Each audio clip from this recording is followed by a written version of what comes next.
Kuya Ben, kung meron kang one wish na ibibigay sa'yo, ano yung wish na i-wish mo? And why? Hihiling ako na bigyan pa niya ako ng 10 na wish. Siyempre, alam mo naman yung Okay, sige. default. Hirap naman mag-joke sa'yo. Hindi seryoso mo naman lahat. Gusto ko lang naman ng 10 na wish. Ano ba? Wish? Immortality. Oh, yan ang tumangkat na sa mga ugali. Hindi talaga sila nag-comment ng ganyan. Meron talaga dito. Ayan, oh. Oh, kala mo makikita ko yan tinuturo mo.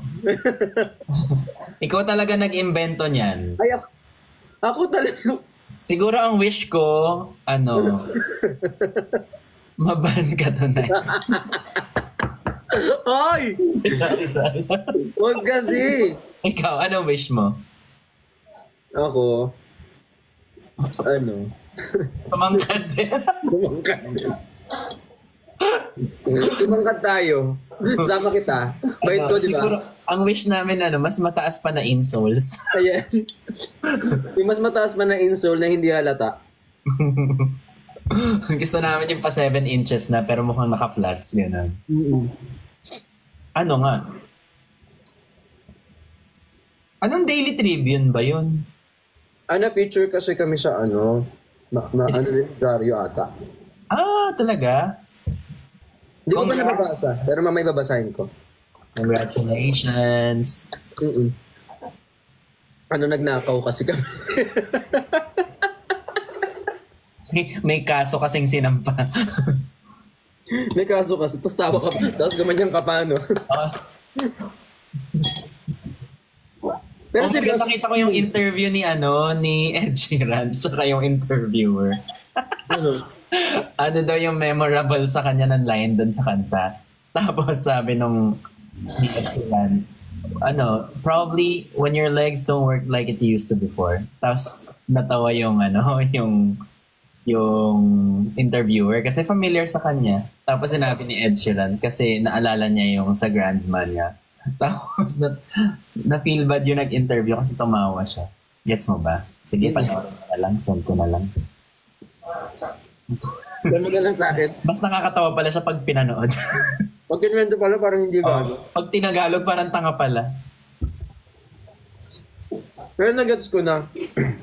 Nakita ko yung laugh trip. Laugh trip? Binasa ko ng letter P. Baka may FNP syndrome siya. Ano nga wish mo? Sabi nila yung wish niya kasi dad, hindi niya tinuloy. Big, kakasabi ko lang immortality kanina. Immortality daw yung sagot.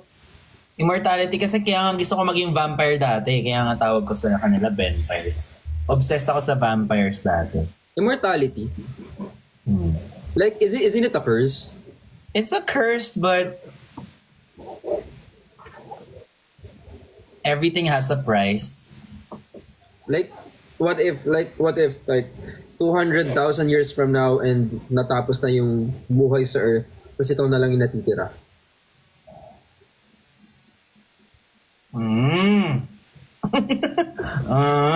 Yun. Iba na lang nga. Kasi di ba may chance na like after 1 million years, life doesn't exist anymore and then you're the only one living. So parang ang hirap, no?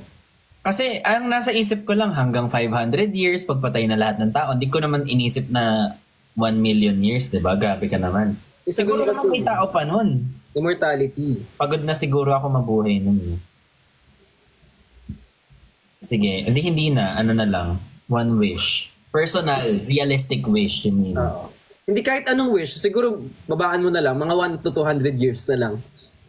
Oo, okay ako sa 200 years na life. Oo, wag na immortality. I feel like in 200 years, we would be able to easily access, probably, travel to another planet. Ganyan. It's good to witness something that this lifetime cannot witness. But then again, it always comes with a price, which is seeing your loved ones pass before you. Ganon. May pros and cons. Ikaw ba? Anong ano mo? Eternal youth. Hindi ganun din. Youth lang yung sa akin, hindi immortality. I can still die.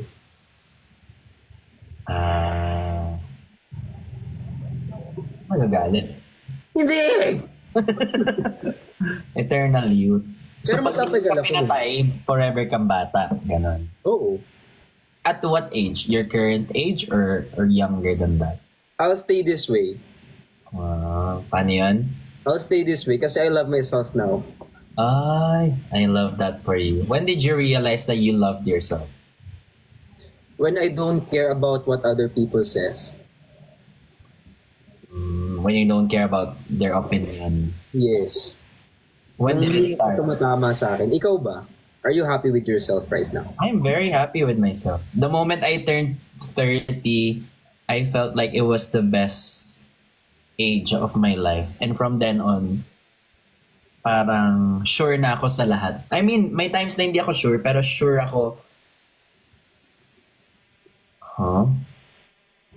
I feel like alam ko na kung ano yung gusto ko, ano yung directions. So like if I make mistakes, it's a good mistake. Gusto ko nag-English eh. Sorry na. Kasi nananiwa ko ito, nag-i-English na kami. Kumbaga pag nagkamali ako ngayon, it's always gonna be a good learning experience. Walang regrets. Sa bagay, kasi dati, kapag nagkakamali, parang iniisip mo na, hala, I should have done this, I should have done that. Parang ngayon, moving forward, ay, nagkamali ako. I can do better next time. Yes. True. Pero pa rin nagko-commit at tumangkad, naka-move on na kami. Malapit ka na i-block. On the way na ako, i-block na kita. Ganun na eh. Ay, yung In Time, napanood mo na yung In Time, Kuya Ben? Oh my God. Ano yun? Kaka-arte ng oh my God mo. Hindi ako maniwala na panood mo na.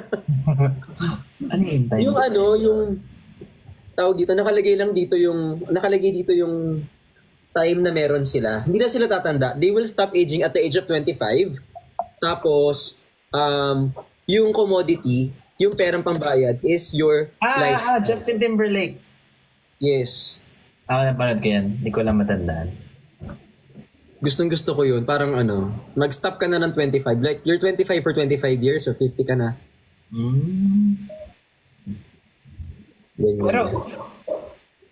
Pero if you're forever... Pero kapag forever ka na sa stage na yan, ibig sabihin makaka-acquire ka pa rin ng more knowledge and maturity. Kumbaga, physically lang, you mean. That's kasi yun yung love ko about growing older. It's always you becoming wiser every year. Kasi dati parang dinedread ko mag-30. Ngayon, nindread ko na mag-40. Simula nung nag-30 ako parang eye-opener lahat ng bag. Feeling ko, may mga 30 plus ba dito? Do you guys agree? May mga 30 plus dyan for sure. Pero feeling ko kasi kapag kaya ayoko din ng immortality, parang hindi ko na i-value yung life ko. Kasi I only live once eh. And that makes my life worth living. Yung tipong iingatan ko yung life ko kasi it's the only thing I have. Na yun lang meron ako. Pero kung hindi ako namamatay, sa dami ng masasamang tao dito, kahit ingatan mo sarili mo, minsan nakakatakot eh. Sabagay, totoo din. Diba? Ayoko na palang mamatay. Diba? Everything comes with a price. 49 na po ako. I'm 40 na po. Pero siguro yun yung reason kung bakit isa lang yung life natin. No? Na hindi tayo for us to parang appreciate it more. Ano nga yan? Sorry, natulala ako. Parang yun yung siguro yung reason kung bakit isa lang yung life natin. So we can appreciate our life more. I believe in reincarnation. What do you believe in life? I believe that love is like a rosary. It's full of mystery. Rosary? Hindi yun yung nakalagay sa mga Saan? Love is like a rosary. It's full of mystery. Ano nakalagay? Wow, bagong-bago ah. Sa slam book, di ba yun yun? Hindi. Ang alam ko lang sa slam book, yung Who is Your Crush? What is Love? May motto kasi in life.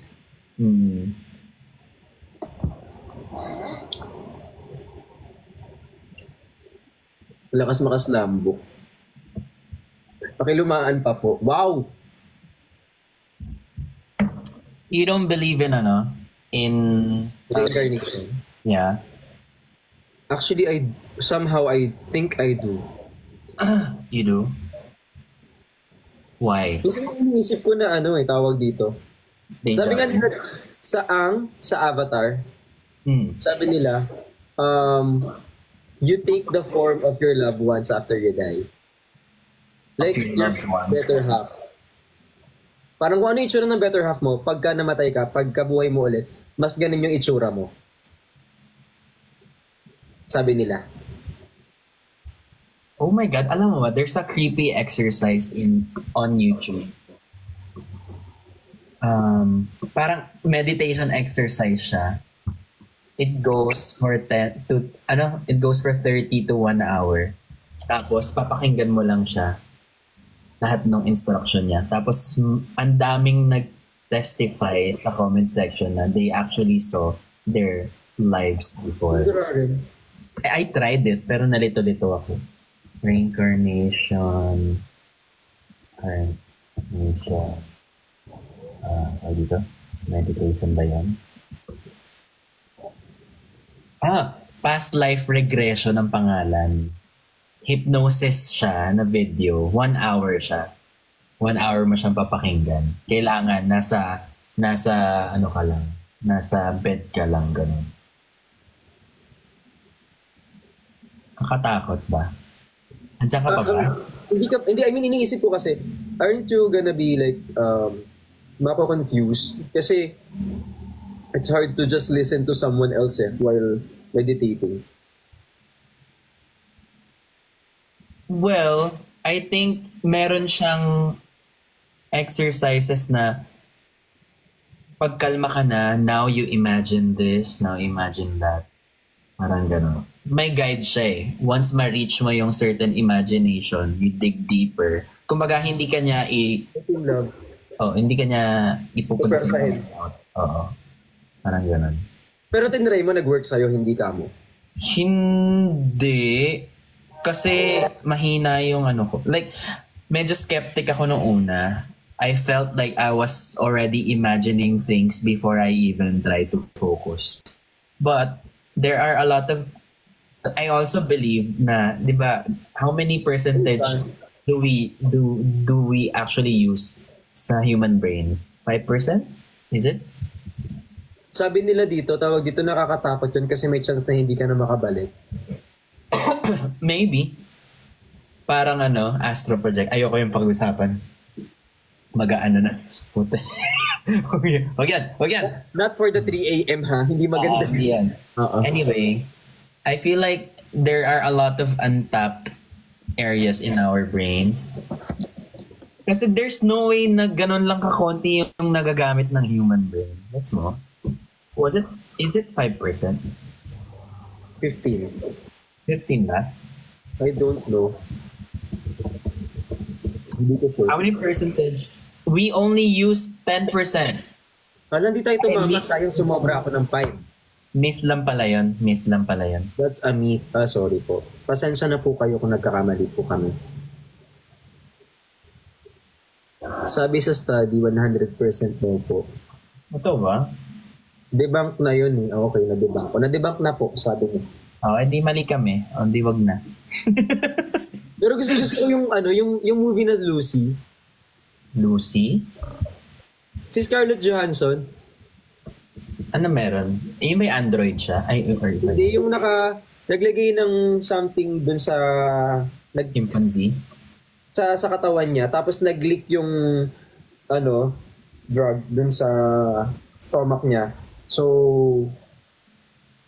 tumaas yung brain capacity niya, usage of brain. Tapos, hanggang sa nakokontrol niya na yung TV, other person. Alam mo, feeling ko, long time ago, there are a lot of things that we are capable of na now hindi natin nagagawa. May chance. Kasi ang bilis ng ng technology natin na hindi na natin kailangan